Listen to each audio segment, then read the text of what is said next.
Last class में आए थे ना? सर लास्ट क्लास से आधे घंटे में नहीं आया था, बस कोई वीडियो देखनी थी। तो कवर कर लिया, वीडियो तो भेज दिया था। कवर तो कर लिया होगा। देखो नोट का पॉइंट क्या था, सब ध्यान से देखो। क्लास मिस करते हो भाई, सारे लिंक्ड हैं, मैं बोल के चल रहा हूँ, वार्निंग दे के चल रहा हूँ। फिजिक्स में आप मजाक करेंगे, मजाक बन जाएंगे फिर। देखो मैंने ये बताया,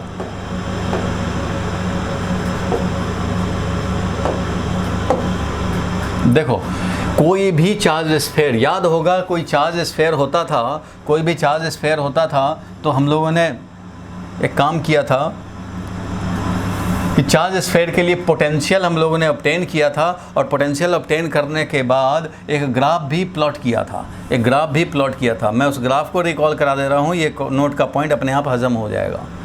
किसी भी चार्ज स्फेयर के लिए ध्यान दो, याद होगा चार्ज स्फेयर जब सरफेस हमारा कंडक्टर है, कंडक्टिंग स्फेयर है, तो सरफेस पे ही तो चार्ज आएगा। इसके लिए हम लोगों ने देखा था पोटेंशियल निकालना लास्ट क्लास में। तो अगर ये पोटेंशियल निकालने का देखते हैं तो हम लोगों ने देखा था कि सरफेस तक लाने में या सरफेस के बाहर तक लाने में, that is R greater than capital R के लिए, ये है कैपिटल आर के लिए कितना पोटेंशियल होता था भाई? तो इनफाइनाइट से यहाँ तक लाने का वर्क डन पोटेंशियल होता था किसी भी आउटसाइड पॉइंट पे, तो वो होता था पोटेंशियल +1 कूलम्ब को लाने का इनफाइनाइट से लेकर के, ये पी पॉइंट अगर है तो पी पॉइंट तक लाने का वर्क डन, जो कि हम लोग Q0 चार्ज को लाने में वर्क डन डिवाइडेड बाई करते थे। और मिलता था क्या? तो Q/4πε0 R मिलता था, Q/4πε0 ये वाला R मिलता था। बोलो ये तो याद है। पोटेंशियल एट R पॉइंट जो कि आउटसाइड पॉइंट है वो ये होता था। भुवनेश क्लियर है? ये क्लियर है? ये डिराइव करवाए थे Q/4πε0 R। और ग्राफ जब प्लॉट करते हैं हम लोग तो ये है सरफेस, तो याद होगा सरफेस के बाहर दिखाएंगे इस तरह से, ये इन्वर्सली प्रोपोर्शनल टू R है, तो this graph is known as rectangular hyperbola graph.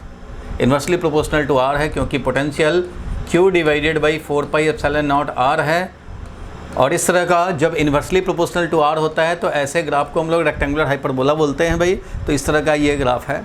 और अंदर के पॉइंट पे तो देखो भाई, इसका फील्ड ध्यान देना सारे लोग, भुवनेश इसको स्पेशली ध्यान देना कि जितने भी इसके फील्ड लाइंस होंगे वो सब बाहर होंगे।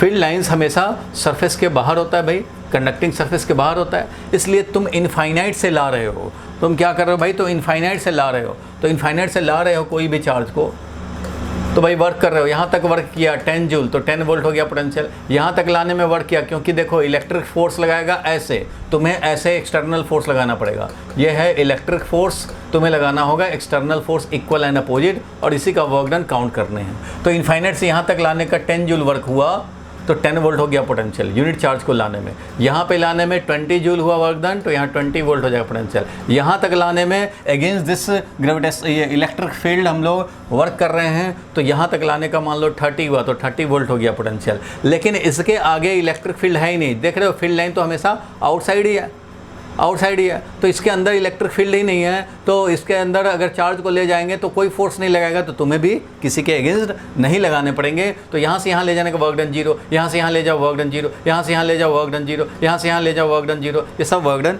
0 है, क्योंकि इलेक्ट्रिक फोर्स नहीं है तो तुम्हें भी नहीं लगाने पड़ेंगे। सो जो वर्क करने पड़े सरफेस तक लाने का करने पड़े, उसके अंदर कोई वर्क नहीं करना पड़ेगा। इसलिए यहाँ पे पोटेंशियल दिखाना होगा। अगर यहाँ पोटेंशियल M पॉइंट पे निकालना चाहोगे तो लॉजिक यही कहता है कि इनफाइनाइट से यहाँ तक लाओ, तो भाई इनफाइनाइट से लाए यहाँ तक, तब तो वर्क करना पड़ा 30 जूल, लेकिन यहाँ से यहाँ ले जाने में कोई वर्क नहीं करना पड़ा। इसलिए यहाँ पे भी पोटेंशियल यहाँ तक लाने का वर्क डन भी वही है जो सरफेस तक लाने का वर्क डन है। तो पोटेंशियल जो यहाँ है वही यहाँ है, वही यहाँ है, वही यहाँ है, ये सारे के सारे इक्वल पोटेंशियल वाले हैं। इसलिए ग्राफ में ऐसे दिखाते थे, जो सरफेस पे पोटेंशियल वही ऑल इनसाइड पॉइंट पे पोटेंशियल। ये सारे पॉइंट इनसाइड वाले ही तो पॉइंट हैं, तो सारे इनसाइड पॉइंट पे पोटेंशियल वही होगा। कितना भाई? तो Q/4πε0 radius of the sphere, तो ये होगा पोटेंशियल।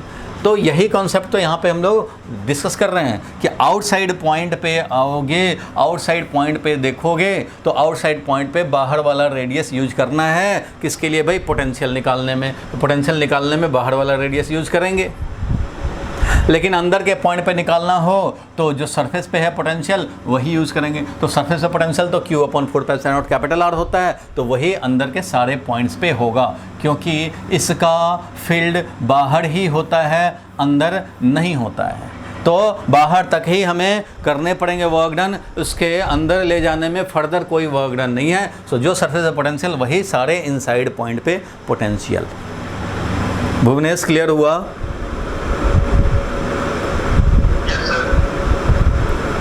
कि और कोई डाउट है? देखो क्लास मिस होने से ही ये कन्फ्यूज़न होता है। चलो अब देखते हैं हम लोग। तो इसके बेसिस पे ये जब पॉइंट समझ गए, मेन समरी आपको याद रखने हैं क्या भाई? कोई भी चार्ज स्फीयर बाहर के पॉइंट पे पोटेंशियल, तो बाहर का एक्सप्रेशन यूज करोगे। अंदर के पॉइंट का पोटेंशियल निकालना है तो सरफेस वाला यूज करेंगे। समरी तो ये हो गया। कैसे हुआ वो समझ गए हम लोग, और इसी के बेसिस पे हम लोगों ने ये कैलकुलेट कर लिया इन तीनों का पोटेंशियल। ठीक है, इन तीनों का पोटेंशियल हम लोगों ने यूज़ कर लिया। अब ऐसा क्वेश्चन एक और दे देता हूँ मैं। एक क्वेश्चन बहुत कॉमन है, वो ज़रा देखते हैं हम लोग। चलो भाई नेक्स्ट देखते हैं हम लोग। तो नेक्स्ट क्वेश्चन देखा जाए। एक क्वेश्चन लिखो, थोड़ा अर्थिंग का भी कॉन्सेप्ट समझ लोगे इसमें। एक चार्ज स्फीयर है ऐसे,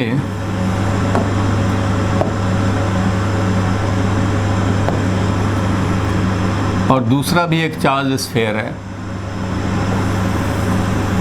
ऐसे। हमने क्या किया, इसको कर दिया earth. Inner sphere A radius, outer sphere B radius.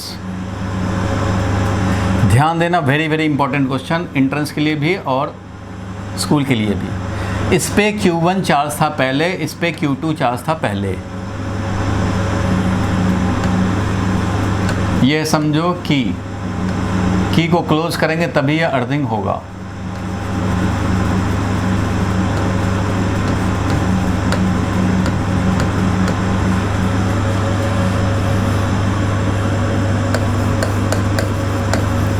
If key K is closed,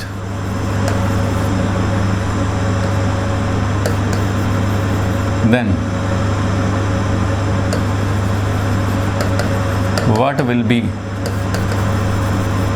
flow of charge through key K and what will be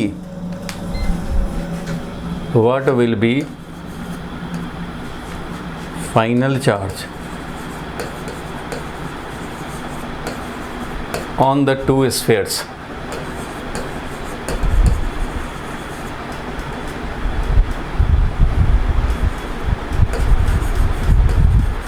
after earthing?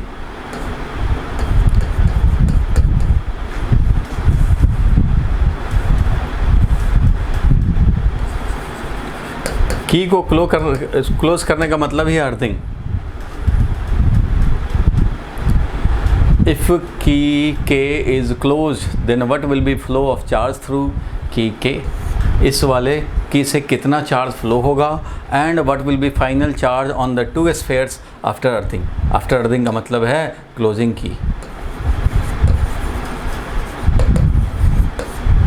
की क्लोजिंग। चलो जल्दी से इसको सॉल्व करो, फिर हम लोग आगे बढ़ें।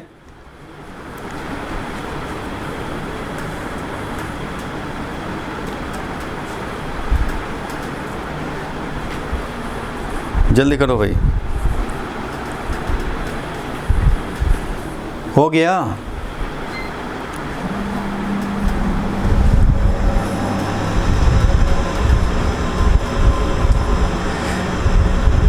चलो अब देखते हैं भाई इसको। आपने कोशिश किया होगा इस तरह का क्वेश्चन, वेरी वेरी इम्पोर्टेंट और कॉमन क्वेश्चन है, चलो इसको भी समझा जाए। देखो सबसे पहले तो ये क्लियर करो, यहाँ पे जिस पॉइंट को भी अर्थ कर देते हैं, मान लो इस वाले अर्थ को, इस वाले स्फेयर को तुमने अर्थ कर दिया तो इस स्फेयर का पोटेंशियल हो जाएगा 0। जिस पॉइंट को अर्थ करेंगे, याद होगा अर्थिंग का कॉन्सेप्ट बताया था, अर्थिंग का कॉन्सेप्ट बताया था भाई कि जिस पॉइंट को अर्थ कर दो, मान लो P पॉइंट है, P पॉइंट को तुमने अर्थ कर दिया, P point connected to earth, then Vp will be equal to potential of earth. जो अर्थ का पोटेंशियल है उतना ही के इक्वल हो जाएगा। अर्थ का पोटेंशियल हम लोग कन्वेंशनली क्या लिए होते हैं भाई, 0 लिए होते हैं। Conventionally potential of earth is taken 0। अर्थ इतना लार्ज है कि अर्थ में कुछ चार्ज चले जाएं या निकल जाएं, इसका पोटेंशियल चेंज नहीं होता, इसलिए conventionally we take potential of ground to be 0। Earth का पोटेंशियल 0 लेते हैं। इसलिए अगर कुछ चार्ज इधर फ्लो हो जाए, चाहे इधर से इधर, इलेक्ट्रॉन इधर से इधर आए, चाहे इधर से इधर आए, इलेक्ट्रॉन जब हमारा अर्थ में जाए या अर्थ से निकल जाए, उससे अर्थ के पोटेंशियल पे कोई फ़र्क नहीं पड़ता, इतना लार्ज है ये, इसलिए इसका पोटेंशियल हम लोग 0 समझते हैं। सो P पॉइंट जो कनेक्ट हुआ है वो भी 0 पोटेंशियल वाला हो जाएगा, ये एक फैक्ट है। ये तो फैक्ट मैंने पहले भी लिखवाया था, एक बार अर्थिंग बताए थे। अगर अभी के लिए भी आपको ध्यान रखना है, जैसे ही अर्थ कर दिया, जैसे ही ग्राउंडिंग कर दिया, तो सीधा समझ लेना है क्या भाई, तो सीधा ये समझना है कि हमारा वहाँ का पोटेंशियल क्या हो जाने हैं, 0 हो जाने हैं। तो पोटेंशियल यहाँ का 0 हो जाने हैं। ठीक है भाई। तो पहले क्या चार्ज था, Q1 था इस पे, पहले क्या चार्ज था, Q2 था इस पे, आउटर वाले पे। तो पहले Q1 था, तो यहाँ पे जैसे ही अर्थिंग करोगे Q1 will change, Q1 will change, Q1 will change, और ऐसा भी लिख सकते हैं मे चेंज, हमें नहीं पता भाई, लेकिन ये चेंज कर सकता है क्योंकि ये अर्थिंग किया हमने, तो कुछ इलेक्ट्रॉन्स का फ्लो इधर उधर हो सकता है और इस पे चेंज हो सकता है। तो चेंज हो सकता है, तो let Q1 dash be final charge on inner sphere. जो इनर स्फेयर है जिस पे था ये, तो इनर स्फेयर पे Q1 डैश समझो कि फाइनल चार्ज हो गया। पहले हुआ होगा कुछ Q1, अब Q1 डैश है। तो अब हम लोग लिख सकते हैं, देखो ध्यान से, इसमें बड़ा एक इंपॉर्टेंट कॉन्सेप्ट भी है जो हमें क्वेश्चन सॉल्व करने के बाद एक कंक्लूजन का पॉइंट मिलेगा, तुम्हें मैं भी बताऊंगा। फिलहाल ये है कि P पॉइंट पे पोटेंशियल ज़रूर 0 होना है। Vp is equal to 0 due to earthing, due to लिख सकते हैं ऐसा कि ड्यू टू ये अर्थिंग, ऐसा हम लोग बोल सकते हैं, ड्यू टू अर्थिंग। ठीक है। तो मैं बोलूँगा ऐसा कि P पॉइंट पे पोटेंशियल होना है 0, और जो कि पोटेंशियल पॉइंट P पे क्या होगा, तो एक अंदर वाला स्फेयर है, A वाला रेडियस का स्फेयर, और एक B रेडियस वाला स्फेयर है, दोनों के चलते पोटेंशियल होगा। कुछ चार्ज इस पे है, कुछ चार्ज इस पे है, कुछ चार्ज इस पे भी है भाई, और कुछ चार्ज अंदर वाले पे भी है। तो किस पे कितना चार्ज है, तो बाहर वाला चार्ज आइसोलेटेड है, बाहर वाला चार्ज का कनेक्शन नहीं किए हो तुम ग्राउंडिंग से, अंदर वाले स्फेयर का कनेक्शन किए हैं ग्राउंडिंग से, इसलिए अंदर वाला स्फेयर का चार्ज चेंज हो सकता है, बट बाहर वाला का किसी ने ग्राउंडिंग नहीं किया, किसी ने कोई इसके आइसोलेशन को डिस्टर्ब नहीं किया, इसलिए फ्रॉम कंजर्वेशन ऑफ चार्ज, भाई जब आइसोलेटेड है, जब इसमें कोई चार्ज आने नहीं दिए ना जाने दिए, ऐसा थोड़ी कोई कनेक्शन किया हमने तो इनर वाले स्फेयर से किया है, इसलिए आउटर का कोई चेंज नहीं होगा। Q2 will remain same, Q2 will remain same, तो Q2 का तो कुछ होगा नहीं। तो यहाँ पे मैं लिख सकता हूँ, देखो भाई 0 होना है पोटेंशियल P पॉइंट का, अर्थिंग किए हो। A पॉइंट का पोटेंशियल, A वाले स्फेयर के लिए पोटेंशियल, मतलब इनर वाले स्फेयर के लिए P पॉइंट पे पोटेंशियल लिखेंगे, Vp लिख रहे हैं, दोनों स्फेयर के चार्ज के चलते P पॉइंट पे पोटेंशियल, ये दोनों हम लोग लिख रहे हैं एट पॉइंट P, पोटेंशियल लिखना चाह रहे हैं। तो बताओ भाई, ये पोटेंशियल A वाला, तो A वाला है Q1 डैश चार्ज, A वाले पे क्या है चार्ज भाई, तो ये इस पे Q1 डैश है। क्यों भाई, पहले Q1 था, पहले से हमें क्या मतलब, अब तो हमें पोटेंशियल 0 हो गया है, और इस पे फाइनल चार्ज रिमेनिंग जो है वो हमारा Q1 डैश है, इसलिए A वाले स्फेयर के लिए जो पोटेंशियल होगा Q1 डैश अपॉन। अब बताओ भाई, तो इनर वाला स्फेयर के लिए इनर ही सरफेस पे इसी पॉइंट पे बताने हैं, तो इसका तो भाई अपना ही सेपरेशन यूज़ होगा, इसलिए Q1 dash upon 4 pi epsilon not A हो गया। और जो आउटर वाला है जिस पे कि Q2 चार्ज है, इसका पोटेंशियल, इसके चलते पोटेंशियल इस पॉइंट पे P पॉइंट पे निकालने हैं। तो इसके लिए बाहर वाले के लिए ये हो गया इनर पॉइंट। तो बाहर वाले के लिए जब इनर पॉइंट है तो इस पॉइंट पे पोटेंशियल ये वाला चार्ज उतना ही कंट्रीब्यूट करेगा जितना इसके सरफेस पे पोटेंशियल है। इसलिए ये स्फेयर खाली होता तो इसके सरफेस पे जो पोटेंशियल है वही यहाँ रहता, तो वही ये करेगा। हर स्फेयर अपना अपना इंडिविजुअल पोटेंशियल प्रोड्यूस करेगा, उसका सम करने होते हैं। तो भाई अंदर वाला तो अपना प्रोड्यूस कर दिया इतना, बाहर वाला कितना प्रोड्यूस करेगा भाई, तो बाहर वाले के लिए ये इनर पॉइंट है, इसलिए जो सरफेस पे है वही होगा इनर पॉइंट पे पोटेंशियल। तो सरफेस पे कितना है भाई, तो Q2 चार्ज था इस पे और सरफेस पे होगा 4πε0b, तो ये है भाई पोटेंशियल। और यही पोटेंशियल फाइनली है P पॉइंट का, that must be zero due to concept of grounding. समझ गए हम लोग। इससे हम लोग Q1 डैश निकाल सकते हैं। Q1 डैश निकलेगा तभी पता लगेगा कि कितना चार्ज फ्लो किया, क्योंकि पहले से मान लो 10 कूलम्ब है, अब Q1 डैश निकालेंगे, मान लो 6 कूलम्ब आ गया, अच्छा इसमें 6 कूलम्ब है, तो भाई पहले से 10 कूलम्ब था, अब 6 रह गया, तो 4 कूलम्ब गया कहाँ, 4 कूलम्ब अर्थ में गया, वो की के थ्रू गया। पहले 10 कूलम्ब था, अब मान लो 15 हो गया, अरे भाई तो 5 आया कहाँ से, तो अर्थ से आया, तो चार्ज का फ्लो थ्रू की मिलेगा।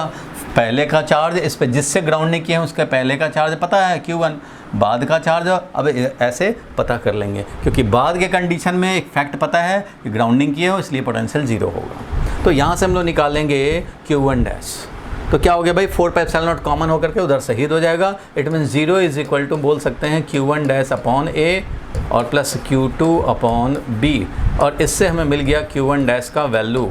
Q1 डैश का वैल्यू कितना हो जाएगा भाई, तो Q1 डैश का वैल्यू हो जाएगा minus of A upon B, क्योंकि Q1 डैश अपॉन A हो गया minus of Q2 by B, तो यहाँ पे मैं लिख सकूँगा minus of A upon B into Q2। This is the final charge on inner sphere. और जब final charge on inner sphere मिल चुका है तो अब हम लोग बता सकते हैं भाई कि कितना फ्लो ऑफ चार्ज हुआ। तो इस बेसिस पे हम लोग अब बता सकते हैं, क्या बता सकते हैं भाई, देखो फ्लो ऑफ चार्ज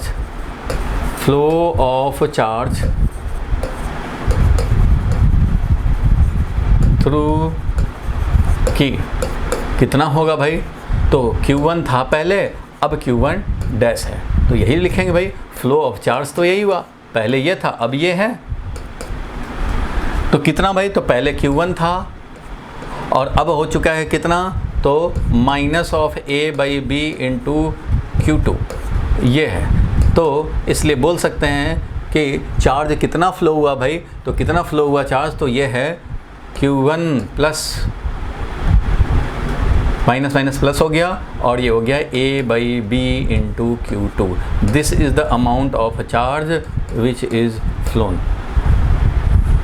पहले का चार्ज माइनस बाद का चार्ज, या बाद का चार्ज माइनस पहले का चार्ज भी करोगे तो भी इतना ही मिलेगा, निगेटिव में मिलेगा, तो उससे कोई फ़र्क नहीं पड़ता है। जब ये वैल्यू पता होगा तो तुम्हें क्लियर हो जाएगा पहले ज़्यादा था या कम था, 2 कूलम्ब था 4 कूलम्ब हो गया, तो उस हिसाब से बता देंगे। तो चार्ज का वैल्यू जो फ्लो किया की से वो ये है डेल्टा क्यू बोले, डेल्टा क्यू हमारा ये है। अब डेल्टा क्यू ये है, फाइनल चार्ज हमारा पता लग गया भाई, क्यू हमारा जो बाहर वाला स्फेयर है उस पर फाइनल चार्ज वही है जो पहले था, और अंदर वाला जो स्फेयर है इस पर फाइनल चार्ज क्या हुआ भाई, तो minus of A by B into Q2 ये हुआ। तो जो हमें सॉल्व करना था वो हो गया फाइनल चार्ज, तो ये है भाई, यही हमारा फाइनल चार्ज निकलना था, निकाल दिया। Final charges on the sphere निकल गया और ये फ्लो ऑफ चार्ज निकल गया। यही 3 चीज़ हमें सॉल्व करने थे। बोलो भाई क्लियर है यहाँ तक? ये है complete. If a key is closed, then what will be the flow of charge through key K and what will be the final charge on the 2 sphere after earthing? तो भाई हम लोगों ने क्या किया, फैक्ट ये है कि Q1 को हम लोगों ने, अगर Q1 वाले को ग्राउंडिंग किया है स्फेयर को, तो Q1 विल और में चेंज कब नहीं करता, तो जब पहले से ही पोटेंशियल यहाँ 0 होता तो हमारा पोटेंशियल पहले से ही जीरो हो तो ग्राउंडिंग करने से कोई फ़र्क नहीं पड़ता, क्योंकि पहले से ही पोटेंशियल जीरो है भाई, जितना चार्ज चाहिए उतना ही चार्ज है, पहले से पोटेंशियल जीरो है। पोटेंशियल डिफरेंस आएगा तभी तो चार्ज भागेगा, तुम्हें पता ही है। Positive charge high to low potential जाता है और negative charge electron low to high potential जाता है। तो जब यहाँ पहले से ही पोटेंशियल जीरो हो और अर्थ जीरो वाले पोटेंशियल को कनेक्ट करोगे तो इलेक्ट्रॉन भागेगा। इलेक्ट्रॉन जैसे ही कनेक्ट होता है वो ढूंढता है कि किधर हमारा हायर पोटेंशियल है, लोअर से हायर की तरफ भागना शुरू करता है, लोअर से हायर पोटेंशियल की तरफ भागना शुरू करता है इलेक्ट्रॉन। लेकिन इसको लो कहीं मिल ही नहीं रहा क्योंकि पहले से ही 0 वोल्ट है और यहाँ भी 0 वोल्ट है। तो ऐसे कंडीशन में जब पहले से ही इस पे चार्ज, मान लो पहले से ही चार्ज इस पे होता -a/b इंटू Q2, पहले से ही इतना चार्ज डालते -a/b इंटू Q2, तो उस कंडीशन में पहले से ही 0 वोल्ट होता, तो ग्राउंडिंग करने से कोई फ़र्क नहीं पड़ता। तो उस कंडीशन में नो चार्ज फ्लो, तो इसलिए मैंने लिख दिया यहाँ पे में। कोई ज़रूरी नहीं कि फ़्लो हो, फ्लो तब होता है जब पहले का पोटेंशियल जीरो ना हुआ हो। तो इसलिए हमें क्या पता भाई कि पहले Q1 डैश होने से क्या पोटेंशियल है। यहाँ पे पोटेंशियल पहले Q1 है अगर, तो Q1 अगर पहले यही होता तो कोई पोटेंशियल चेंज नहीं होता, पहले से ही जीरो हुआ होता। अब मान लो इसको, चलो हमने ग्राउंडिंग करने के बाद ये आ गया चार्ज, अब मैं बोलूँ कि चलो इसको हटा दिया हमने और फिर से लाए कि, और अब बोल रहे हैं पहले से इस पे चार्ज कितना आ चुका है, अब इतना आ चुका है -a/b इंटू Q2। अब बोलेंगे सुरेश को कि अच्छा अब बताओ मैं की को ऑन करूँगा कितना चार्ज फ्लो होगा, इस पे पहले से चार्ज है -a/b इंटू Q2। तो भाई वो कैलकुलेट करेगा कि अब यहाँ पे चार्ज होना कितना चाहिए था। तो भाई इसको ग्राउंडिंग करके ये सोचेगा कि यहाँ पे 0 वोल्ट होना है, तो यही कैलकुलेशन करेगा और सोचेगा कि Q1 डैश इस पे है, तो Q1 डैश का वैल्यू निकालेगा -a/b इंटू Q2, ये निकालेगा और देखेगा अरे ये तो पहले से ही चार्ज है, इसका मतलब पहले से ही 0 वोल्ट है, तो नो चार्ज फ्लो। तो उस कंडीशन में देखोगे कि यहाँ पे भी -a/b इंटू Q2 था और यहाँ पे भी -a/b इंटू Q2 है, तो कैंसिल होकर के चार्ज फ्लो 0 मिल जाता। इसलिए Q1 विल और मे चेंज, तो मे चेंज तब जब पहले से 0 वोल्ट होगा तो चेंज नहीं होगा, और पहले से 0 नहीं होगा तो चेंज हो जाएगा। क्या होगा, पहले कैलकुलेट करो Q1 डैश, तो पता लगेगा कि पहले जितना था उससे कितना चार्ज फ्लो होगा, वो सब पता लग जाएगा।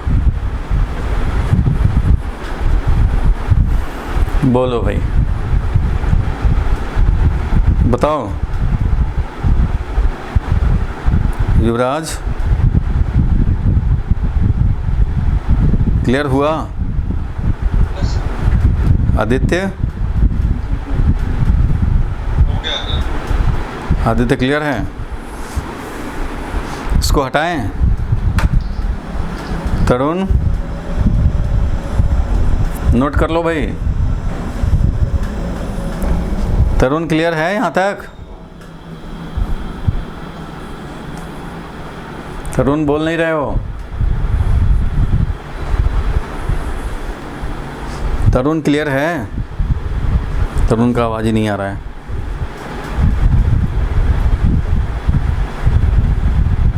चलो आगे बढ़ते हैं हम लोग। तरुण का आवाज़ नहीं आ रहा है भाई, चलो आगे बढ़ते हैं, नेक्स्ट पे चलते हैं। तो कंसेंट्रिक स्फेयर वाला काम तो हम लोग कर सकते हैं भाई। अब एक काम करने हम लोगों को, थोड़ा सा पोटेंशियल एनर्जी पे हम लोग और देखें। एक PDF मैंने भेजा था, उसके हिसाब से अब थोड़ा सा काम हम लोग देखते हैं। देखो भाई, potential energy of a system of 2 charge हम लोगों ने देखा था, याद होगा। Potential energy for a system of 2 charge निकाले थे ना। एक मान लो Q1 चार्ज है, देखो ध्यान से, एक Q1 चार्ज है, Q2 चार्ज है। इन दोनों के बीच का पोटेंशियल एनर्जी जब निकालते थे तो पोटेंशियल एनर्जी क्या आता था भाई, Q1 Q2 अपॉन 4πε0r, ये लास्ट क्लास की बात है। और अगर 3 चार्ज सिस्टम होगा, मान लो 3 चार्ज सिस्टम है, तो इस कंडीशन में पोटेंशियल एनर्जी निकालते थे तो ईच पॉसिबल पेयर का पोटेंशियल एनर्जी का सम होता था। ईच पॉसिबल पेयर का पोटेंशियल एनर्जी का सम होता था। Q1 है, Q2 है, Q3 है।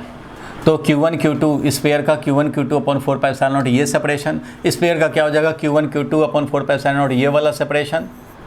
ऐसा ही करते थे सारे सेपरेशन का, याद होगा। Sum of potential energy for each possible pair, जितने भी पेयर होते थे उन सबके पोटेंशियल एनर्जी का सम। क्लियर है यहाँ तक? ये तो होता था। ये सब किया था ना लास्ट क्लास में। भाई क्लास छोड़ोगे तो सब गड़बड़ हो जाएगा।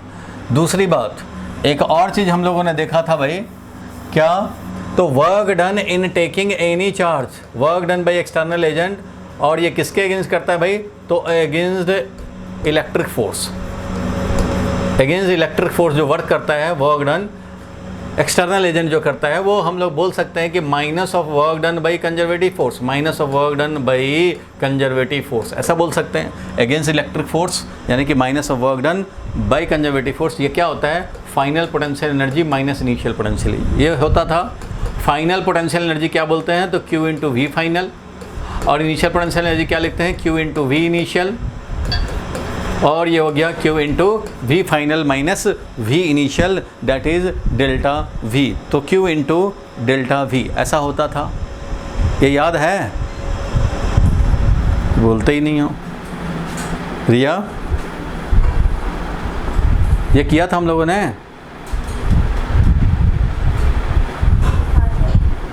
इतना देर में बोलते हो, ऐसा क्लियर है यहाँ तक?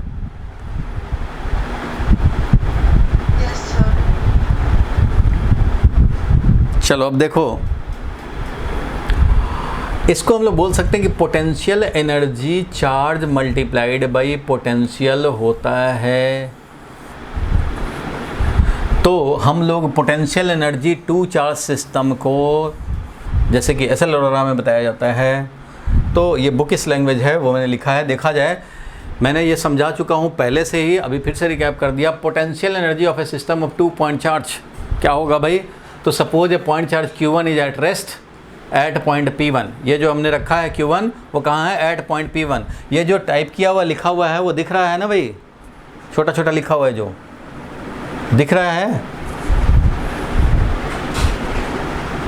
युवराज, दिख रहा है ना? चलो ठीक है। तो इस डायग्राम में जो P पॉइंट पे लाए हैं लोग, P1 पॉइंट पे, it takes no work done in bringing the first charge Q1 because there is no field yet to work against, कोई फील्ड ही नहीं है जिसके अगेंस्ट वर्क करेंगे, तो इसलिए फर्स्ट को लाने का वर्क डन 0 था। लास्ट क्लास में डिस्कस भी किया था। तो electric potential due to charge Q1 at P2 क्या होगा? अब ये Q1 चार्ज जब ला के रख दिए, तो इसके चलते जो पोटेंशियल होगा इस पॉइंट पे R12 सेपरेशन पे, वो कितना होगा पोटेंशियल? तो पोटेंशियल पता ही है तुम्हें, पॉइंट चार्ज से R12 सेपरेशन पे निकालेंगे तो क्या मिल जाएगा भाई? तो V1 will be equal to Q1 divided by 4πε0 R12। Means इस वाले चार्ज का पोटेंशियल हम लोग यहाँ निकालना चाहें तो हो गया Q1 अपॉन 4πε0 R, तो Q1 अपॉन 4πε0 R है, समझो। अब यहाँ पे जब Q2 लाओगे इनफाइनाइट से, तो कितना वर्क डन करने पड़ेंगे? तो वही बन जाएगा पोटेंशियल एनर्जी। तो कितना वर्क डन करने पड़ेंगे? वही बन जाएगा पोटेंशियल एनर्जी। तो Q चार्ज को ला रहे हो, कहाँ से कहाँ ला रहे हो भाई?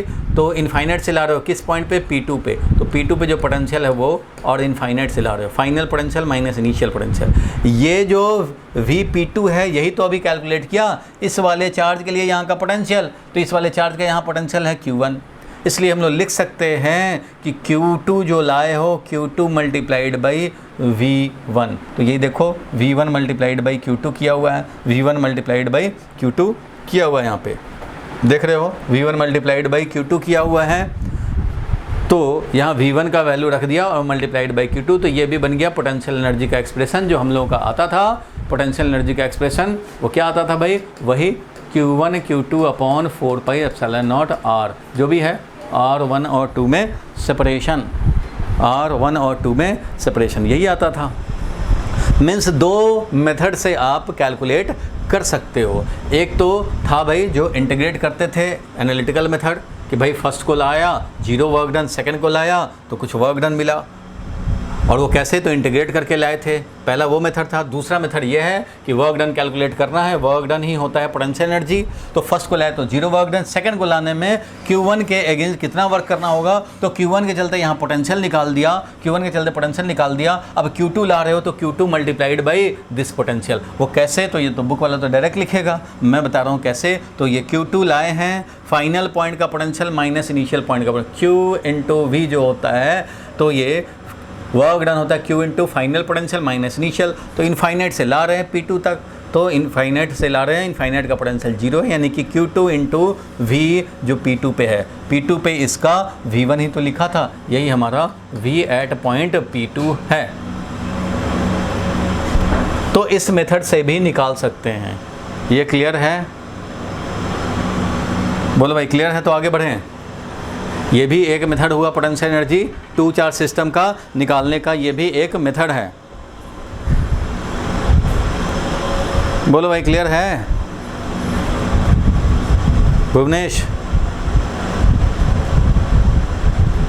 भुवनेश क्लियर है?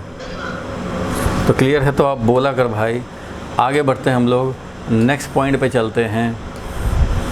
मतलब ये देखो कि हम लोगों ने V1 पोटेंशियल निकाला, charge Q2 is moved from infinity to P2 dash, P2 infinity से P2 डैश पे लाए हैं, इसलिए वर्क डन हो गया Q2 इंटू V1 जो यहाँ पे कैलकुलेट किए हैं, और ये मिल गया। As the work done is stored in the form of potential energy, तो potential energy of Q1 plus Q2 system ये हो गया W1 प्लस W2, यानी potential energy 1/4 Q1 Q2 R means R12। तो ये क्लियर है, समझ गए हम लोग। आगे बढ़ते हैं हम लोग। एक क्वेश्चन है, देखो जल्दी से।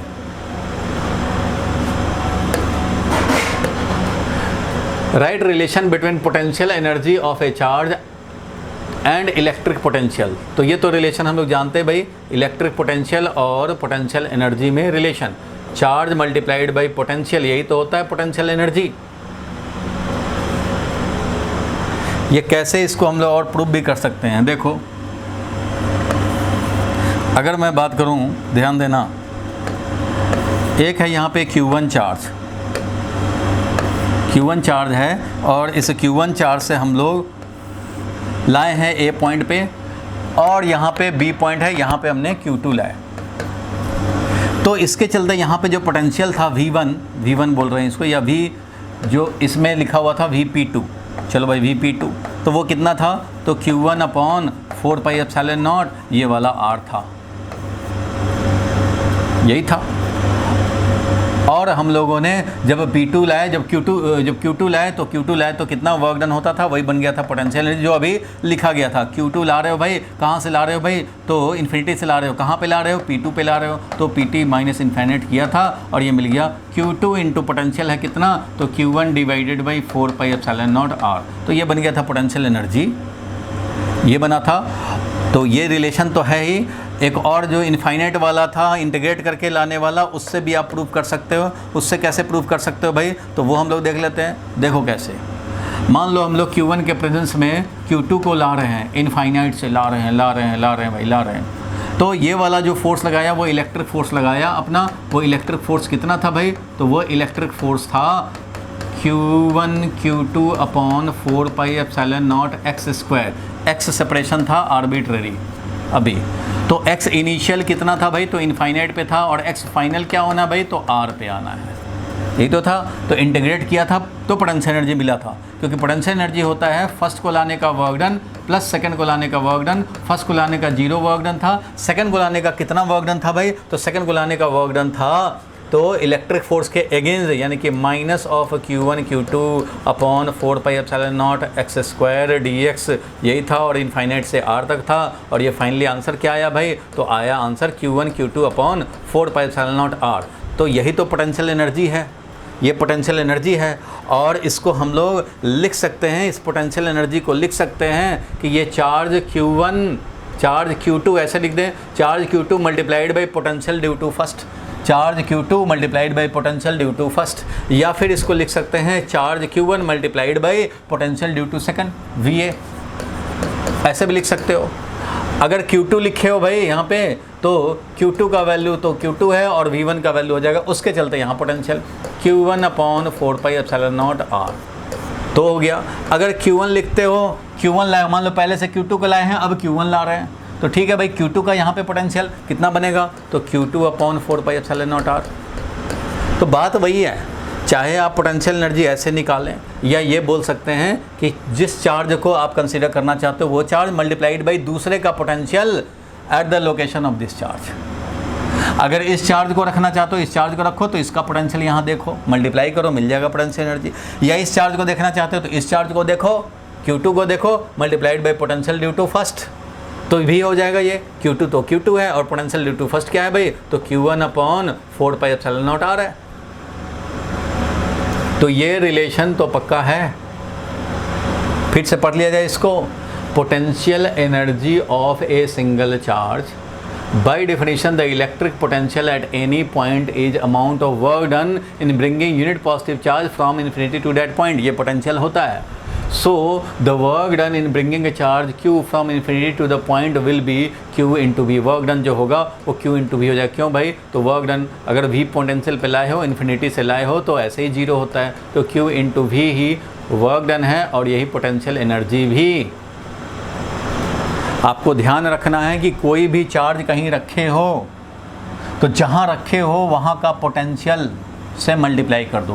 Q2 है तो Q2 को रखे हो, जहाँ रखे हो, यहाँ पे रखे हो Q2, तो दूसरे चार्ज के चलते जो भी यहाँ पोटेंशियल था उससे मल्टीप्लाई कर दो, मिल जाएगा पोटेंशियल एनर्जी। फर्स्ट को अगर कंसीडर करते हो तो भाई Q1 है तो Q1 रख लो भाई, मल्टीप्लाइड बाई Q1 कहाँ रखे हो, तो दूसरा चार्ज यहाँ पे फील्ड प्रोड्यूस कर रखा है VA, तो ये रख दो, मिल जाएगा potential energy. So finally potential energy is, potential energy कोई चार्ज कहीं रख रहे हैं तो जिस पॉइंट पे रख रहे हैं उस पॉइंट के पोटेंशियल से मल्टीप्लाई कर दो, मिल जाएगा पोटेंशियल एनर्जी। सो ये रिलेशन पहले से आप जानते हैं, ये समझ गए।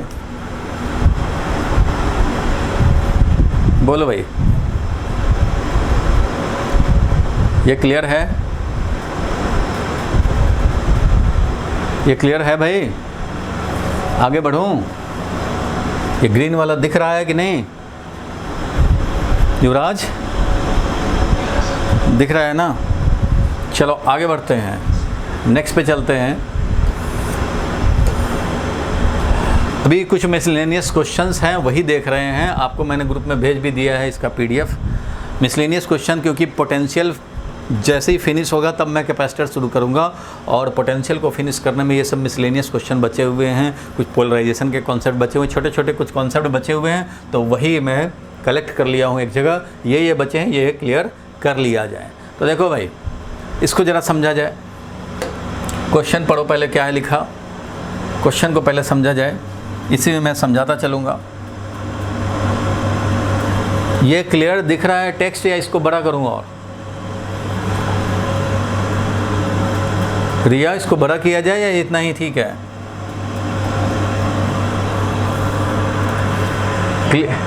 क्लियर ठीक है? यहाँ तक पढ़ ले रहे हो? साफ साफ पढ़ पा रहे हो रिया? ठीक है। राइट एन एक्सप्रेशन, देखो भाई, right an expression for potential energy of 2 point charge system, वो तो है ही, वो तो जानते ही हम लोग। 2 point charge system separated by distance r12 in an electric field E, तो ये तो खैर देखो, ये क्वेश्चन हो गया पोटेंशियल एनर्जी, ये थोड़ा सा अलग हो गया। ये हो गया, पहले हम लोगों ने देखा था पोटेंशियल एनर्जी 2 चार्ज सिस्टम का। मैं लिख रहा हूँ यहाँ पे, ध्यान से देखना। पहले हम लोगों ने पढ़ा पोटेंशियल एनर्जी ऑफ, जब पढ़ने को बोले तभी यहाँ पढ़ना है, 2 चार्ज सिस्टम, जो Q1 Q2 था, R सेपरेशन, तो पोटेंशियल एनर्जी होता था Q1 Q2 अपॉन कितना भाई, तो 4πε0 R, ये होता था।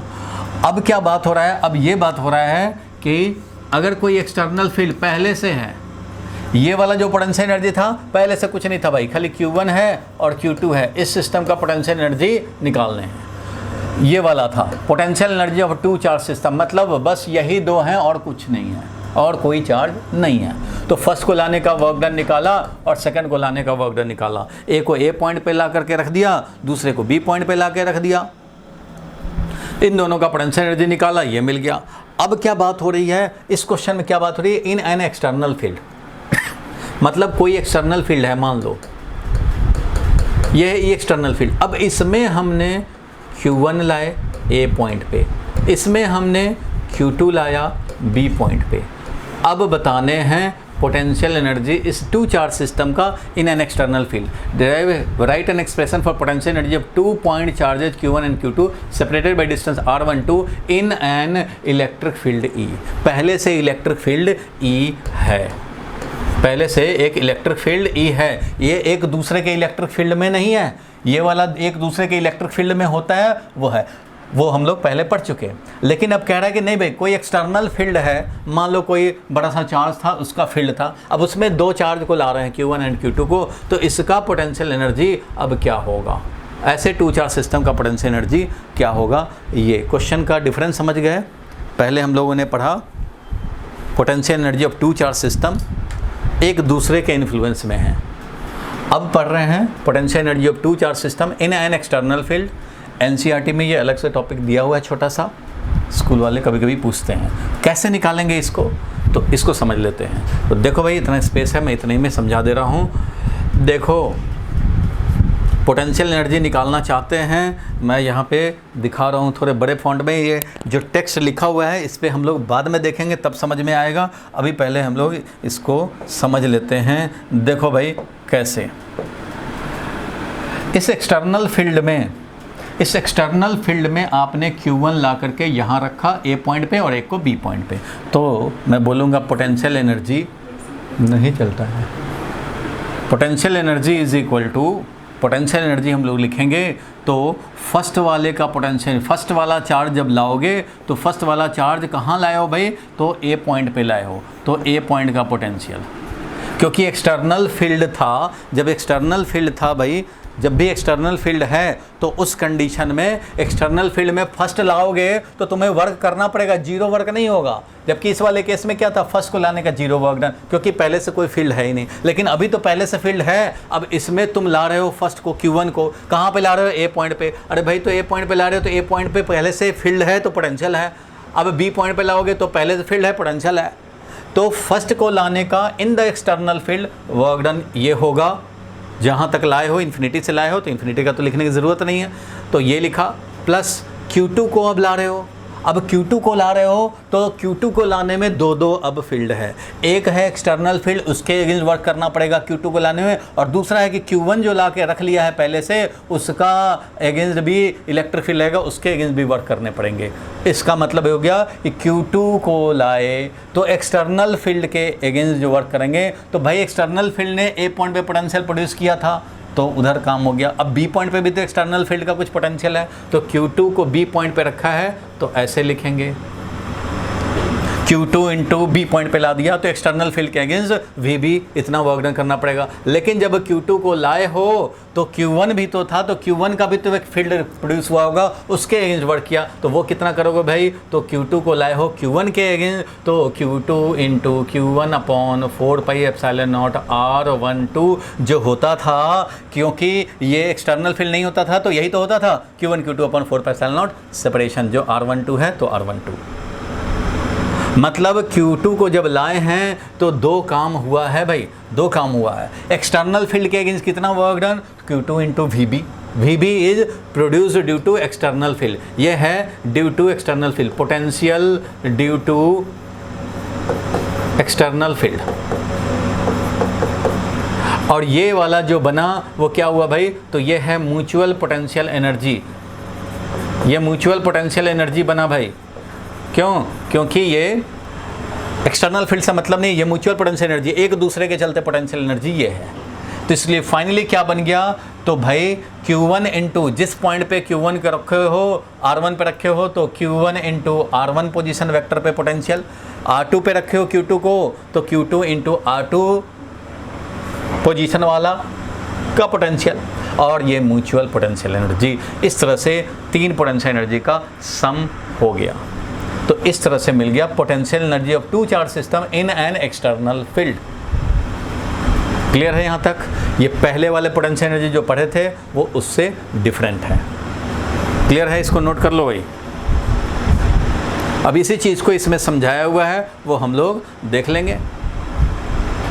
तो देखो, अब इसको पढ़ लें। इसको मैं मिटा रहा हूँ भाई, स्क्रीनशॉट लेना हो तो स्क्रीनशॉट ले लो। अब मैं इसको मिटा रहा हूँ। चलो भाई, इसको मिटाया। देखो,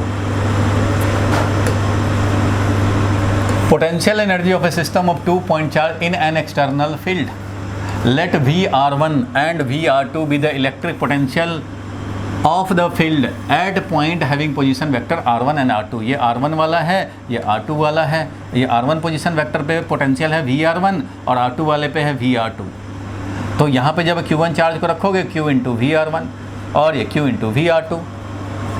तो इसलिए work done in bringing Q1 from infinity to R1 against the external field. Q1 को लाओगे तो only due to external field हमें वर्क करने पड़ेंगे। वो क्या होगा, Q1 मल्टीप्लाइड बाई VR1।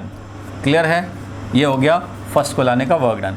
अब work done in bringing Q2 from infinity to R2 against the external field. Against the external field तो यही करना पड़ेगा, Q2 into potential at R2 यानी VB, और work done on Q2 against the force of Q1। Q1 के against जो work करना पड़ेगा वो होगा mutual potential Q1 Q2 upon 4π R2, where R12 is the distance between the two Q1 and Q2। इस तरह से ये मिल गया, और तीनों का सम कर दो, that is the total potential energy of two charge system in an external field. देखो क्या लिखा, total potential energy of the system will be the work done in assembling the two charges in the external field, और वो हो गया Q into VR1। देख रहे हो भाई, Q इंटू VR1 ये देख रहे हैं, और Q इंटू VR2, और ये है म्यूचुअल पोटेंशियल एनर्जी, ये वाला है एक्सटर्नल में ड्यू टू E एक्सटर्नल। ये ऐसे 1 मार्क्स का 2 मार्क्स का क्वेश्चन आ सकता है थ्योरेटिकली। समझ गए ये बात? क्लियर है? आगे बढ़े भाई, बोलो आगे बढ़ा जाए। बोल नहीं रहा है भुवनेश, क्लियर है ना यहाँ तक? चलो आगे बढ़ते हैं, नेक्स्ट पॉइंट पे चलते हैं भाई। नेक्स्ट पॉइंट पे चलें। अब ये देखो, डाइपोल मोमेंट पे हम लोगों को टॉर्क और पोटेंशियल एनर्जी ये देखने थे। ये भी बड़ा इंपॉर्टेंट है, 3 मार्क्स का क्वेश्चन आता है।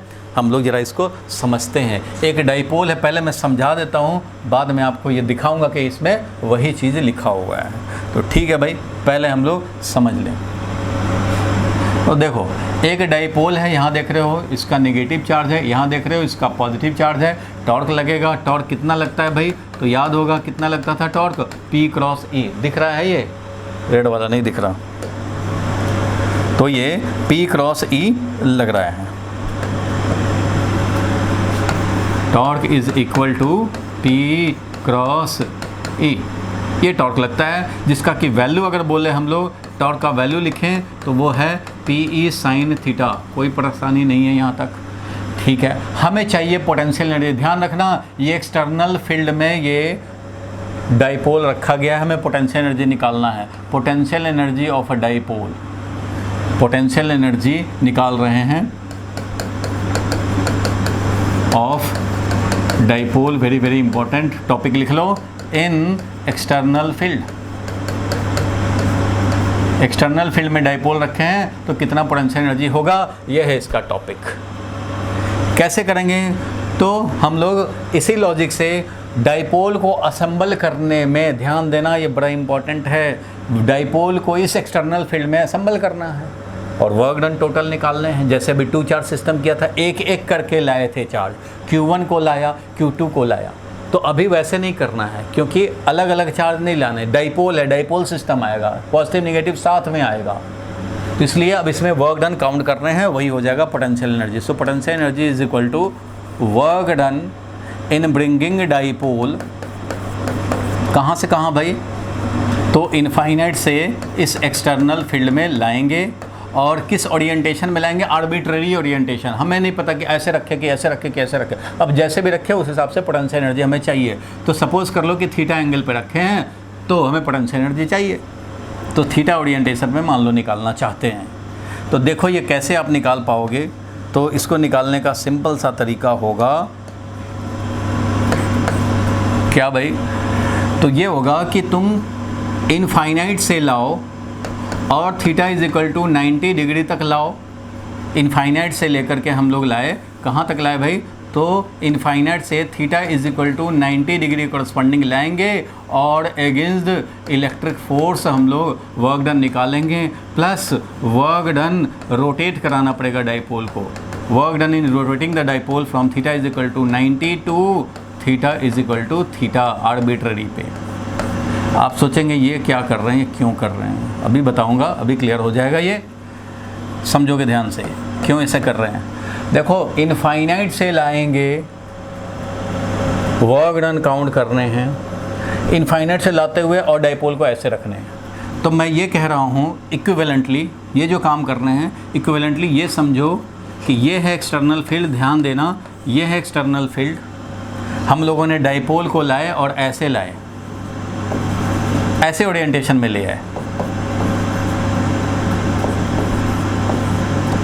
इस ओरिएंटेशन में लाए, तो ये है डाइपोल मोमेंट का डायरेक्शन, यह है इलेक्ट्रिक फील्ड का direction. So theta is equal to 90 degree वाले में लाए। अब ये जब 90 डिग्री वाले में आ गया तो अब इसको हम लोग रोटेट करके और ऐसे वाले ओरिएंटेशन में ले आएंगे कि जब ये थीटा एंगल बना रहा हो इलेक्ट्रिक फील्ड के साथ, तो इस वाले ओरिएंटेशन में ले आएंगे। 2 स्टेप में करना पड़ेगा, पहले इनफाइनाइट से यहाँ तक लाओ और फिर यहाँ से यहाँ रोटेट कराओ। ये 2 स्टेप मैं क्यों कह रहा हूँ वो ज़रा समझो, इसमें कॉन्सेप्ट क्लियरिटी होगा। अब डायरेक्ट आप लाए ऐसे रख दिए तो कैसे वर्क डन कैलकुलेट करें, ऐसे रख दिए कैसे कैलकुलेट करें भाई। यहाँ पे क्या है कि जब ऐसे लाएंगे इन्फिनिटी से यहाँ तक तो हमारा ये इस कंडीशन में पोटेंशियल एनर्जी 0 आएगा। कैसे देखो भाई,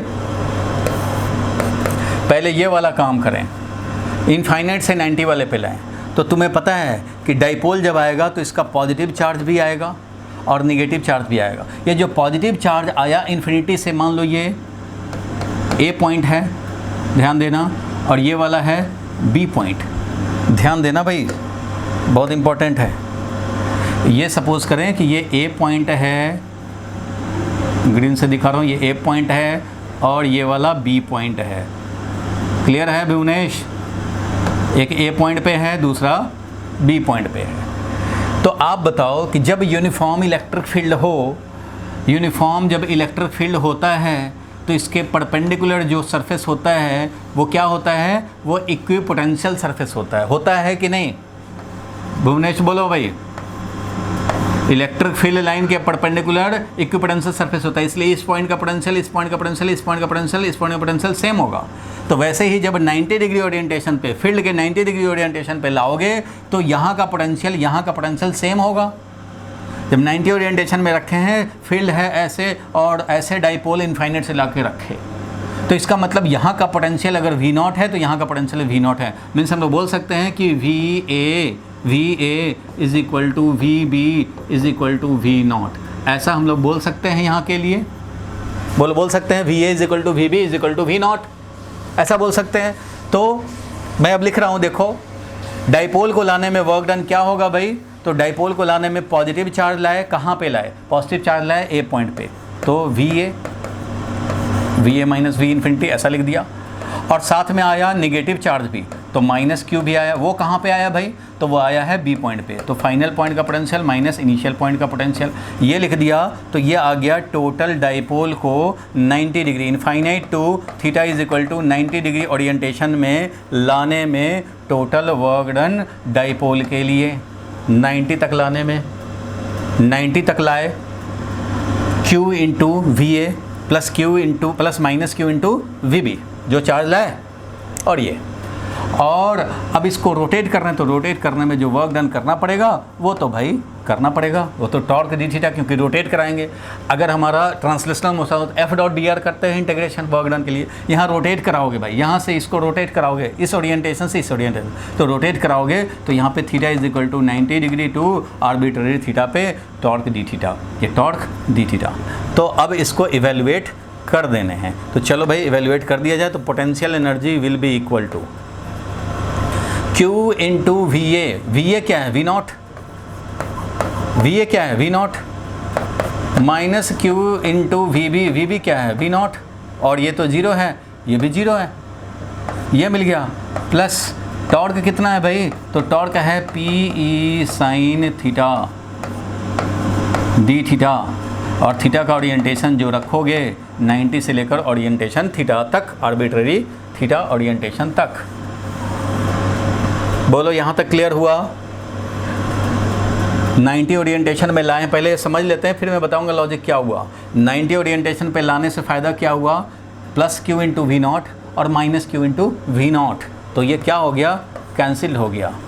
तो इधर का 90 डिग्री ओरिएंटेशन में लाने का पोटेंशियल जो वर्क डन हुआ डाइपोल को लाने में, वो हमारा Q इंटू पोटेंशियल V0 और minus Q into potential V0, इसलिए अगर ये 5 वोल्ट है तो Q इंटू 5 वोल्ट और माइनस Q इंटू 5 वोल्ट, तो क्या हो गया, 0 हो गया।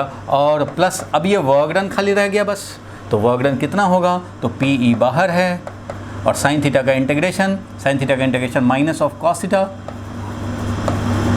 और लिमिट डालेंगे 90 डिग्री से लेकर के थीटा तक का। 90 डिग्री वाले में तो 0 हो जाएगा, बच जाएगा थीटा वाला, तो माइनस कॉस थीटा, यानी कि माइनस PE कॉस थीटा। ये जो आ गया कितना आया, तो आया ये माइनस PE कॉस थीटा, और इसी को बोलते हैं माइनस PE डॉट E। सो पोटेंशियल एनर्जी क्या आ गया, तो पोटेंशियल एनर्जी डाइपोल का आ गया माइनस PE डॉट E, क्योंकि ये माइनस PE कॉस थीटा आया, माइनस PE कॉस थीटा, और माइनस PE कॉस थीटा को देखो यहाँ पे हम लोग लाए थे theta is equal to 90 degree वाला ओरिएंटेशन, इन्फिनिटी से 90 डिग्री वाला ओरिएंटेशन में लाए, और इस तरह से माइनस PE कॉस थीटा। अब हम लोग इसको स्टैंडर्ड फॉर्म में कैसे लिखेंगे इस पोटेंशियल एनर्जी को भाई, तो स्टैंडर्ड फॉर्म में लिखा minus PE dot E, minus PE dot E, इस तरह से हम लोग लिख देंगे। ये डेरिवेशन समझ में आया? फिर से मैं रिपीट कर दे रहा हूँ, हमें एक्सटर्नल फील्ड में डाइपोल को लाने का वर्क डन टोटल निकालेंगे तो वो मिल जाएगा पोटेंशियल एनर्जी। कैसे निकालेंगे भाई, तो इनफाइनाइट से मैंने बोला कि पहले 90 डिग्री तक लाओ, इजीली काम करो, क्योंकि इसको लाने में 90 डिग्री ओरिएंटेशन लाने में 0 वर्क डन करना होता है। Q into V naught minus Q into V naught, add किया 0 मिला, तो पहले यहाँ तक तो लाओ, ये तो 0 है वर्क डन, यहाँ से बस रोटेट कराने का वर्क डन निकाल लो। तो 90 वाला ओरिएंटेशन कई बार हम लोग डाइपोल के लिए रेफरेंस कन्फिग्रेशन भी बोलते हैं। क्यों? क्योंकि डाइपोल इस कन्फिग्रेशन में 90 डिग्री के कन्फिग्रेशन में 0 पोटेंशियल एनर्जी रखता है, तो इसलिए इनफाइनाइट से क्या अब काउंट करोगे, तो कई बुक में तुम्हें मिलेगा कि भाई पोटेंशियल एनर्जी डाइपोल का होता है 90 डिग्री से रोटेट कराने में जो वर्क डन हो, इसी को पोटेंशियल एनर्जी बोल दिया जाता है। जबकि रेफरेंस स्टैंडर्ड क्या है, इनफाइनाइट म्यूचुअल सेपरेशन, तो इनफाइनाइट पे है डाइपोल भाई। अब वहाँ से लाए हो 90 पे, तो हमें 0 वर्क करना पड़ा, तो चलो भाई कुछ लोग इसी को 0 को रेफरेंस बना लेते हैं, इस ओरिएंटेशन को। अब यहाँ से रोटेट कराने में कितना वर्क डन करना पड़ा, टॉर्क डी थीटा इंटीग्रेट किया, ये मिला, स्टैंडर्ड फॉर्म ये हुआ। क्लियर है यहाँ तक? बताओ भाई, स्क्रीनशॉट लेना हो स्क्रीनशॉट ले लो, और अब मैं दिखा रहा हूँ। कोई कन्फ्यूजन है बताओ भाई, भुवनेश?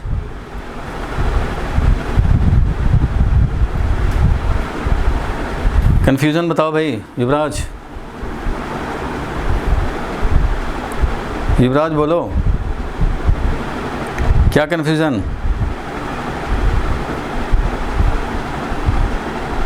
बोल नहीं रहा है। हाँ क्या बोले? कहाँ नेगेटिव है, कहाँ नेगेटिव है? माइनस P डॉट E है। अब वो पॉजिटिव है कि नेगेटिव है, दैट डिपेंड्स ऑन ओरिएंटेशन। अभी मैं उसका एनालिसिस दिखा देता हूँ। ये तो रिजल्ट ये आया, वो समझ गए ना, माइनस PE कॉस थीटा आया result, minus PE cos theta. ये निगेटिव है कि पॉजिटिव है, कॉस थीटा का साइन पे भी तो डिपेंड करता है, ठीक है? अभी से मत बोल दो कि निगेटिव है कि पॉजिटिव है। पोटेंशियल एनर्जी का ये एक्सप्रेशन आया, यहाँ तक समझ गए? हमने इनफाइनाइट से 90 डिग्री वाले ओरिएंटेशन में लाए, अब यहाँ से रोटेट करा रहे हैं, तो टॉर्क डॉट डी थीटा, तो टॉर्क डी थीटा लिखेंगे, टॉर्क है PE sine theta D theta, इतना ही लिखना है तुम्हें। थीटा का वैल्यू कहाँ से कहाँ ले जा रहे हो वो बताएगा कि थीटा इक्वल टू 0 है या 180 है या क्या है। तो जब लिमिट डाल रहे हैं इसका, तो हमें और टेंशन लेने की ज़रूरत नहीं है कि टॉर्क जिधर लगा रहे हैं उधर ही डी थीटा है कि नहीं है। अरे भाई जिधर होना होगा हो जाएगा, इसका लिमिट से ध्यान रखेंगे। तो 90 से थीटा ओरिएंटेशन, और ये टॉर्क किसका टॉर्क है? ये टॉर्क है एक्सटर्नल एजेंट का, जो इसको रोटेट करा रहा है, उसी का ये टॉर्क है। समझ गए? याद होगा पहले भी मैंने बताया था कि टॉर्क, अगर तुम फील्ड का टॉर्क देखोगे, याद होगा डाइपोल का ये ऑसिलेशन में बताया था कि अगर फील्ड का टॉर्क लिखोगे तो फील्ड का टॉर्क होता है माइनस PE साइन थीटा। याद है? रीस्टोरिंग नेचर याद है? और एक्सटर्नल का जो टॉर्क होगा वो होगा PE साइन थीटा। मैंने बताया था ना कि इस ऑसिलेशन का टाइम पीरियड निकाला था। डाइपोल विल ऑसिलेट ऐसे ऐसे ऑसिलेट करेगा, SHM होगा स्मॉल ऑसिलेशन के लिए। और टाइम पीरियड कितना आया था भाई? तो टाइम पीरियड आया था 2 pi under root P upon IE या I upon P, I upon PE। ये बताओ, ये कराया था, भूल गए? अरे कराया था ना भाई, I अपॉन PE। उसने बताया था एक्सटर्नल टॉर्क होगा PE साइन थीटा। कुछ तो भाई थोड़ा रिवाइज भी किया करो। और फील्ड का टॉर्क है माइनस P साइन थीटा। याद होगा स्प्रिंग के साथ कंपेयर करके बताया था कि स्प्रिंग का जिस तरह से रीस्टोरिंग नेचर माइनस KX लिख करके दिखाते हो, वैसे ही ये minus of PE sine theta field का टॉर्क है। हमें एक्सटर्नल वाले का निकालने हैं वर्क डन, तो इसलिए PE साइन थीटा यूज़ करेंगे।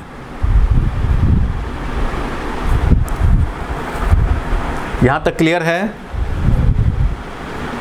बुक में सिंपल लिखा रहेगा या स्कूल में बताया जाए सिंपल, ये P sine theta D theta, ये किसका टॉर्क है ये सब नहीं बताया जाता। ये एक्सटर्नल फोर्स, एक्सटर्नल एजेंट जो है वो टॉर्क लगा रहा है अगेंस्ट द इलेक्ट्रिक टॉर्क, क्योंकि इलेक्ट्रिक फोर्स के ही अगेंस्ट तो वर्क करते हैं। इलेक्ट्रिक फोर्स जो इलेक्ट्रिक टॉर्क लगाएगा उसके अगेंस्ट वर्क करेंगे। ये जो टॉर्क लिखा वो इलेक्ट्रिक का टॉर्क, इलेक्ट्रिक फोर्स फील्ड का टॉर्क है ये, उसका वैल्यू P साइन थीटा ज़रूर है।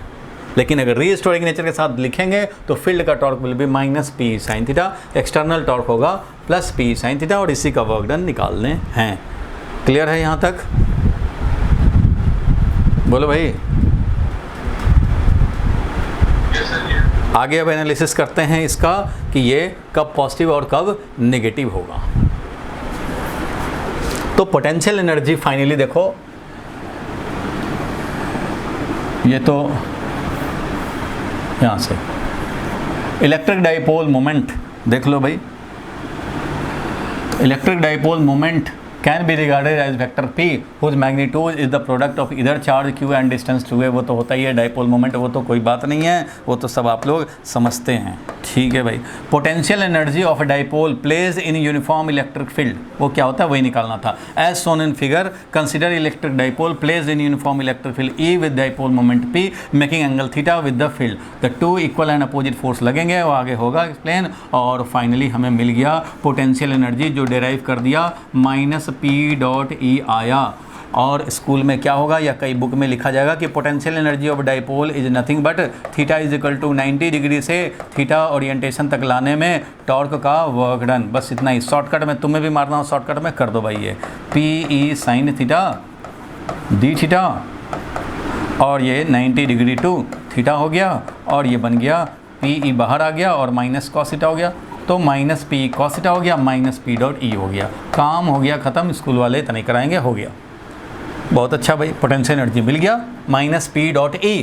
अब इसका तुम इंटरप्रिटेशन करना चाहते हो भुवनेश कि ये नेगेटिव तक लग रहा है। अरे भाई नेगेटिव नहीं लग रहा है, ये वेक्टर फॉर्म है। अब ये पॉजिटिव होगा या नेगेटिव होगा वो हम लोग देखेंगे। तो देखते हैं भाई पॉजिटिव होगा कि नेगेटिव होगा, वो देखते हैं। देखो अब मैं इसका एनालिसिस दिखाता हूँ तुम्हें।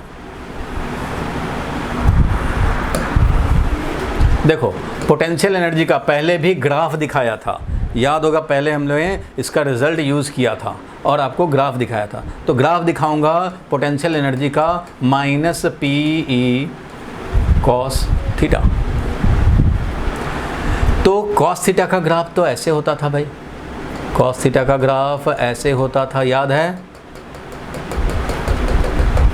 पहले के क्लास में भी ये बताया है। ये है कॉस थीटा का ग्राफ। हमें किसका चाहिए? Minus cos theta. पहले माइनस कॉस थीटा करो, तो भाई हमने माइनस कॉस थीटा किया, ऐसे हो गया minus cos theta. Minus cos theta ऐसे हो गया। अब उसमें माइनस कॉस थीटा में PE से मल्टीप्लाई करना है। समझो कि PE multiplied by minus cos theta. तो माइनस कॉस थीटा का ग्राफ ऑब्टेन कर लिया, इसमें PE से मल्टीप्लाई करना है। तो जब ये 1 होगा तो ये PE हो जाएगा, जब ये 1 होगा तो ये PE हो जाएगा। तो इस तरह से इसका ग्राफ अगर मैं दिखाऊं थोड़ा डिफरेंट कलर करके,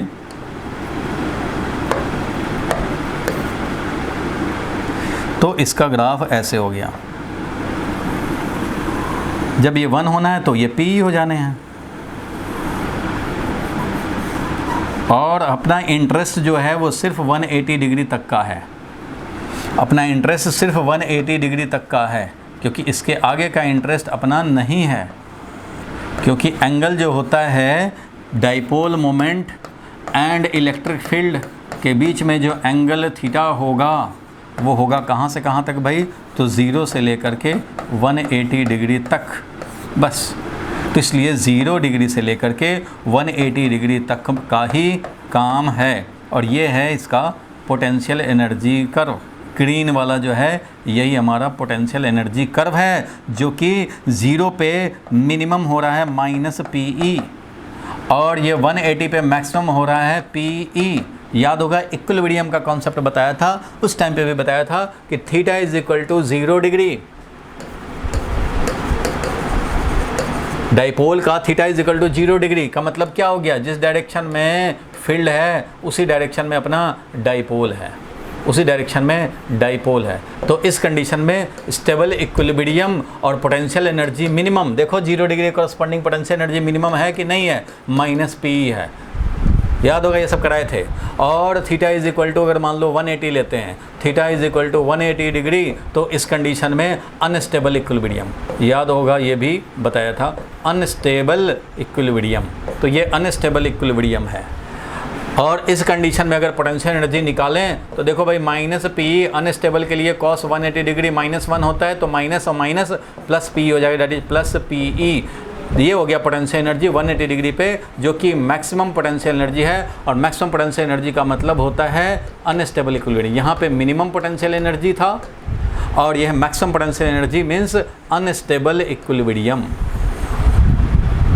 और 0 degree means stable equilibrium.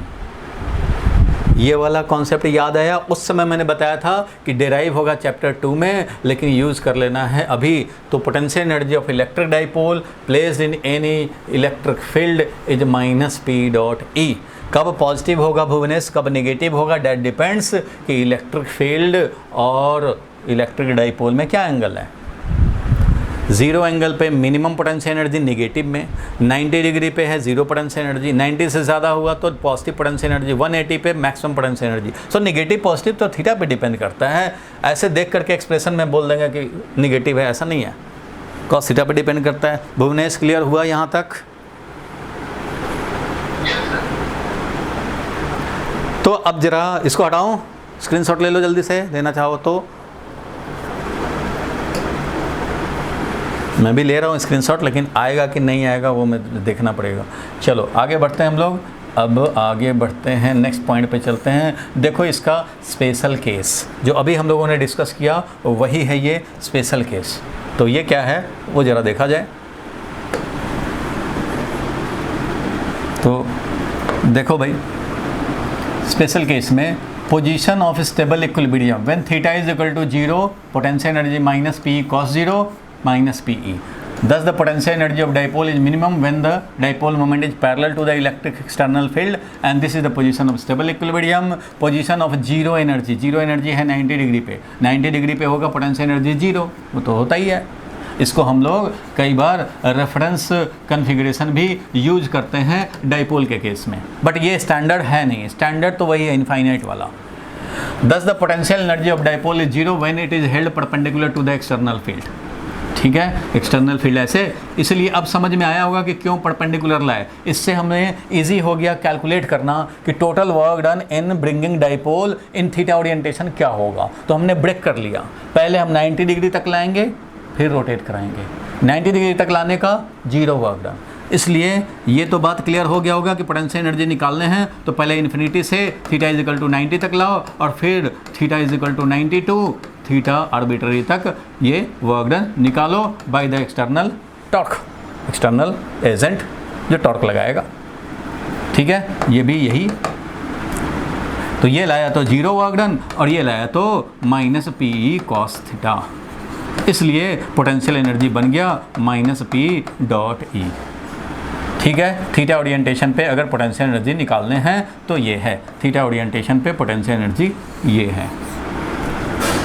Clear है यहाँ तक? अब चलो थर्ड वाला स्पेशल केस क्या है, position of unstable equilibrium when theta is equal to 180 degree -PE cos 180 degree plus PE आ गया maximum potential energy. Thus the potential energy of the dipole is maximum when the dipole moment is anti parallel to the external field and this is the position of unstable equilibrium जो अभी हम लोगों ने discuss कर लिया। मैंने बताया था बहुत पहले कि इक्विलिब्रियम डिसाइड करने के लिए दो मेथड होता है। एक होता था क्या भाई, तो एक होता था कि हम लोग क्या करें भाई, तो एक होता था कि हम लोग एक डाइपोल को रख देते हैं ऐसे, और इसको क्या करें, तो इसको हम लोग स्लाइटली डिस्प्लेस करें और तब देखें। तो स्लाइटली डिस्प्लेस करके देखते थे, रीगेन हो जाए तो स्टेबल। और दूसरा क्या बोला था भाई, ये तो एक डिस्टर्ब करना था इसको, slightly disturb and then release. दूसरा मेथड क्या बताया था, see the potential energy, see potential energy. अगर मिनिमम पोटेंशियल एनर्जी तो स्टेबल इक्विलिब्रियम। तो भाई ऐसे वाले में मिनिमम पोटेंशियल एनर्जी है